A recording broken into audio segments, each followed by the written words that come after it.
Have you ever been laughed at? Not because you were wrong, but because people couldn't see how far ahead you were thinking?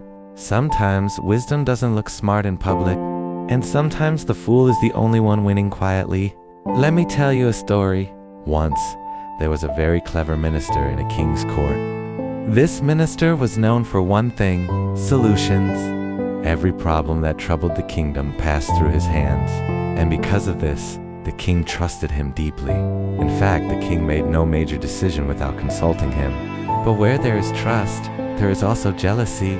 Other members of the court hated the minister for how respected he was. They smiled in front of him, but whispered behind his back. One day, the king said to the minister in front of the court, "You are very wise, but your son is foolish and has no sense." Laughter filled the hall. The minister felt the sting but kept his composure. "Your Majesty," he asked calmly, "why do you think my son is foolish?" The king replied, "Every morning when I go out to meet the people, your son stands there. I ask him the same question every day. What is more valuable, gold or silver? And every single time your son answers, silver." The court burst into laughter again. The minister said nothing. He bowed and went home. When he arrived, he called his son and asked, "Tell me, what is more valuable, gold or silver?" Without hesitation, the boy replied, "Gold, father." The minister was shocked. "If you know gold is more valuable," he asked, "why do you embarrass me every day by saying silver?" The boy smiled gently. "Father," he said, "every morning the king places 2 coins in front of me, 1 gold, 1 silver. He asked me to take the more valuable one. I always take the silver coin."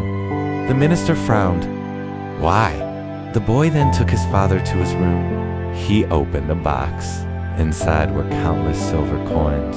"These," the boy said, "are the coins the king has given me?" The minister stared in silence. The boy continued, "The day I take the gold coin, the king will stop asking the question, and I will stop receiving silver coins every day. The king laughs when I take silver. He enjoys thinking I am foolish, but I don't want to lose a lifetime of silver for a single piece of gold." The minister stood there, speechless. At that moment, he understood what looked like foolishness to everyone else was actually patience, strategy, and long-term thinking.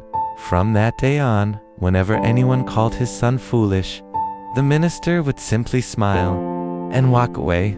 Here's the lesson most people miss. Not every win needs applause. Not every smart move needs explanation. Sometimes you let people laugh so you can keep winning in silence. If you're being underestimated right now, if people think you're slow, behind, or foolish, maybe you're not losing. Maybe you're just playing a longer game. If stories like this make you pause, if they make you reflect differently about life, patience, and wisdom, then you already belong here. Subscribe not for noise, but for stories that stay with you. We move quietly, we think deeply, and we grow wisely.